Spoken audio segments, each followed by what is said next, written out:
ماں باپ کے ساتھ بھلائی کرتے ہو، اگر ان میں سے ایک یا دونوں تمہارے سامنے بڑھاپے کو پہنچ جائیں تو ان کو اف تک نہ کہنا اور نہ انہیں جھڑکنا،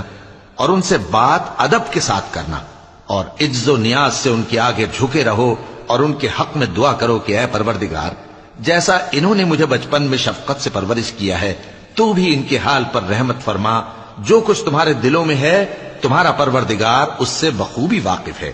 اگر تم نیک ہوگے تو وہ رجوع لانے والوں کو بخش دینے والا ہے، اور رشتہ داروں اور محتاجوں اور مسافروں کو ان کا حق ادا کرو، اور فضول خرچی سے مال نہ اڑاؤ کہ فضول خرچی کرنے والے تو شیطان کے بھائی ہیں،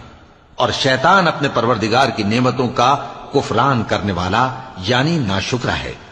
اور اگر تم اپنے پروردگار کی رحمت یعنی فراخ دستی کے انتظار میں جس کی تمہیں امید ہو ان مستحقین کی طرف توجہ نہ کر سکو تو ان سے نرمی سے بات کہہ دیا کرو، اور اپنے ہاتھ کو نہ تو گردن سے بندھا ہوا یعنی بہت تنگ کر لو کہ کسی کو کچھ دو ہی نہیں، اور نہ بالکل کھول ہی دو کہ سبھی کچھ دے ڈالو، اور انجام یہ ہو کہ ملامت زدہ اور حسرت زدہ ہو کر بیٹھ جاؤ۔ بے شک تمہارا پروردگار جس کی روزی چاہتا ہے فراخ کر دیتا ہے، اور جس کی روزی چاہتا ہے تنگ کر دیتا ہے، وہ اپنے بندوں سے خبردار ہے اور ان کو دیکھ رہا ہے۔ اور اپنی اولاد کو مفلسی کے خوف سے قتل نہ کرنا، کیونکہ ان کو اور تم کو ہم ہی رزق دیتے ہیں، کچھ شک نہیں کہ ان کا مار ڈالنا بڑا سخت گناہ ہے۔ اور زنا کے پاس بھی نہ جانا کہ وہ بے حیائی ہے اور بری راہ ہے۔ اور جس جاندار کا مارنا اللہ نے حرام کیا ہے اسے قتل نہ کرنا مگر جائز طور پر یعنی بفتوائے شریعت۔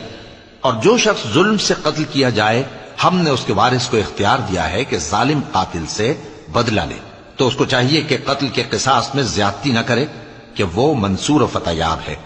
اور یتیم کے مال کے پاس بھی نہ پھٹکنا مگر ایسے طریق سے کہ بہت بہتر ہو، یہاں تک کہ وہ جوانی کو پہنچ جائے، اور عہد کو پورا کرو کہ عہد کے بارے میں ضرور پرسش ہوگی۔ اور جب کوئی چیز ناپ کر دینے لگو تو پیمانہ پورا بھرا کرو، اور جب تول کر دو تو ترازو سیدھی رکھ کر تولا کرو، یہ بہت اچھی بات اور انجام کے لحاظ سے بھی بہت بہتر ہے۔ اور اے بندے، جس چیز کا تجھے علم نہیں اس کے پیچھے نہ پڑ کہ کان اور آنکھ اور دل ان سب اعضاء کے بارے میں ضرور باز پرس ہوگی۔ اور زمین پر اکڑ کر اور تن کر مت چل کہ تو زمین کو پھاڑ تو نہیں ڈالے گا اور نہ لمبا ہو کر پہاڑوں کی چوٹی تک پہنچ جائے گا۔ ان سب عادتوں کی برائی تیرے پروردگار کے نزدیک بہت ناپسند ہے۔ اے پیغمبر، یہ ان ہدایتوں میں سے ہیں جو اللہ نے حکمت کی باتیں تمہاری طرف وحی کی ہیں، اور اللہ کے ساتھ کوئی اور معبود نہ بنانا کہ ایسا کرنے سے ملامت زدہ اور راندہ درگاہ بنا کر جہنم میں ڈال دیے جاؤ گے۔ مشرکو، کیا تمہارے پروردگار نے تم کو تو لڑکے دیے اور اپنے لیے فرشتوں کو بیٹیاں بنایا؟ کچھ شک نہیں کہ یہ تم بڑی نامعقول بات کہتے ہو، اور ہم نے اس قرآن میں طرح طرح کی باتیں بیان کی ہیں تاکہ لوگ نصیحت حاصل کریں، مگر وہ اس سے اور بدک جاتی ہیں۔ کہہ دو کہ اگر اللہ کے ساتھ اور معبود ہوتے جیسا کہ یہ کہتے ہیں تو وہ ضرور عرش والے کی طرف لڑنے بھیڑنے کے لیے رستہ نکالتے۔ وہ پاک ہے، اور جو کچھ یہ بکواس کرتے ہیں اس سے اس کا رتبہ بہت عالی ہے۔ ساتوں آسمان اور زمین اور جو لوگ ان میں ہیں سب اسی کی تسبیح کرتے ہیں، اور مخلوقات میں سے کوئی چیز نہیں مگر اس کی تعریف کے ساتھ تسبیح کرتی ہے، لیکن تم ان کی تسبیح کو نہیں سمجھتے۔ بے شک وہ بردبار ہے، غفار ہے۔ اور اے نبی،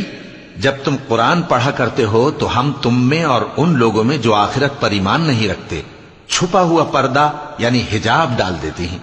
اور ان کے دلوں پر بھی پردے ڈال دیتے ہیں کہ اسے سمجھ نہ سکیں، اور ان کے کانوں میں ثقل پیدا کر دیتے ہیں۔ اور جب تم قرآن میں اپنے پروردگار یکتا کا ذکر کرتے ہو تو وہ لوگ بدک جاتے ہیں اور پیٹ پھیر کر چل دیتے ہیں۔ یہ لوگ جب تمہاری طرف کان لگاتے ہیں تو جس نیت سے یہ سنتے ہیں ہم اسے خوب جانتے ہیں، اور جب یہ سرگوشیاں کرتے ہیں یعنی جب ظالم کہتے ہیں کہ تم تو ایک ایسے شخص کی پیروی کرتے ہو جس پر جادو کیا گیا ہے، دیکھو انہوں نے کس کس طرح کی تمہارے بارے میں باتیں بنائی۔